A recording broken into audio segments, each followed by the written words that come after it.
And my crypto here. I hope we're all having a wonderful day. It's absolutely bleating here for once in the UK, which is absolutely brilliant. So please remember, I'm not a financial advisor and none of this is financial advice, and none of the information provided in this video should ever be seen or taken as a signal to buy or to sell. But first and foremost, we look at these crypto bubbles. Wow, it's looking green today. That should pep everybody up, make everybody feel a little bit happier. As we see, Quant is down one rank to 76. Still, that market cap under that $1 billion mark.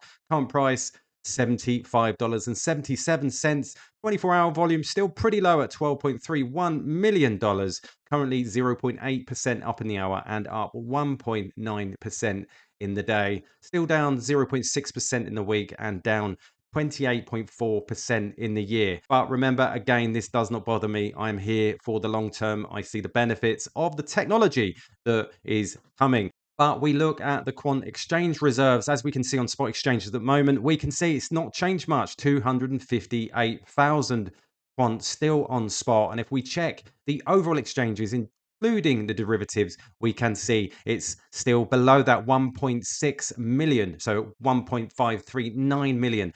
So sitting pretty there. And as we can see here today, another text from CB to this private wallet, having accumulated 11,207 quant in the last month.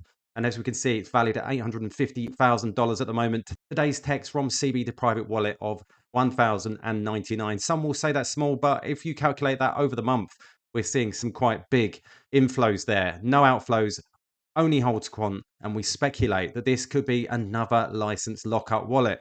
So we'd like to see more of this, hopefully over the next coming days and weeks. So today's subject we're going to talk about, we see here this tweet from Gilbert Verdian on June 27, 2019.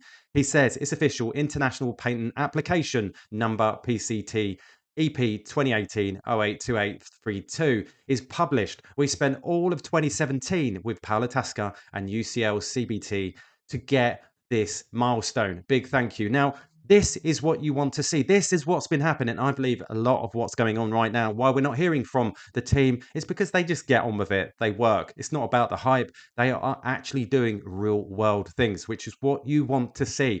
And we can see here, even back in 2024 in April, Quantosaurus said, Quant EU patent.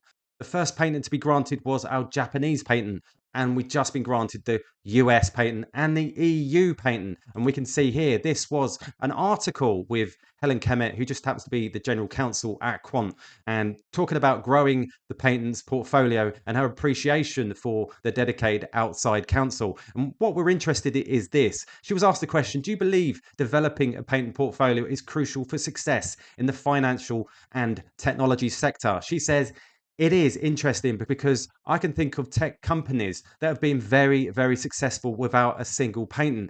The first patent we were granted was our Japanese patent, and we've just been granted the US patent and EU. I was really excited about it because I've worked for very established companies that haven't had patents for their tech. Receiving grant was significant recognition that what we are doing is very innovative. It's generally really exciting for us as a company in a position, and for the engineers, it's a big achievement for them and deserved as they put a lot of work in. The process is costly, external advisors are expensive, but it's also a big cost internally. We are lucky that the head of R&D is really interested in IP protection and puts in a lot of time to translate the technical side to the external lawyers. Patenting is a big commitment. I can understand why some companies don't do it, but I'm glad to be at a company that does. So really, really big. What does this mean? I see patents as this, to lock out the competition, because if your tech can be copied, then it can be copied and be used. The fact is, when it's patented, it cannot be used. This is an IP.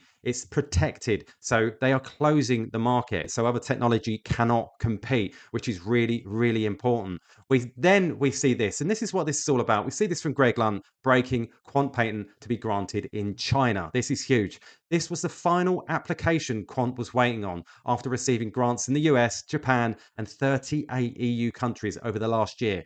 The patent is particularly significant with regards to the major Chinese-centric projects like Enbridge, featuring the People's Bank of China, Hong Kong Monetary Authority, China Foreign Exchange Trade System, China's big four banks, Tencent, and other large private sectors companies. And congratulations to all involved. And as we can see here, this patent notification to grant patent right for invention. And it says here, for the aforesaid application for patent, no grounds have been found for rejection after the substantive examination. Notification to grant patent right for the innovation should be made. So this is absolutely huge. And this being the last patent that they were after is slowly closing that market down, which is absolutely brilliant. This is what I want to see. And they're spending a lot of effort. We've got to ask why they're spending all this effort doing it.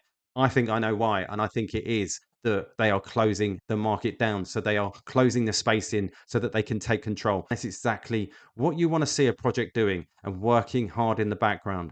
So there you go, guys. I'm really excited. I'm still very excited for the future, even though price action isn't relative to what we're actually seeing behind the scenes.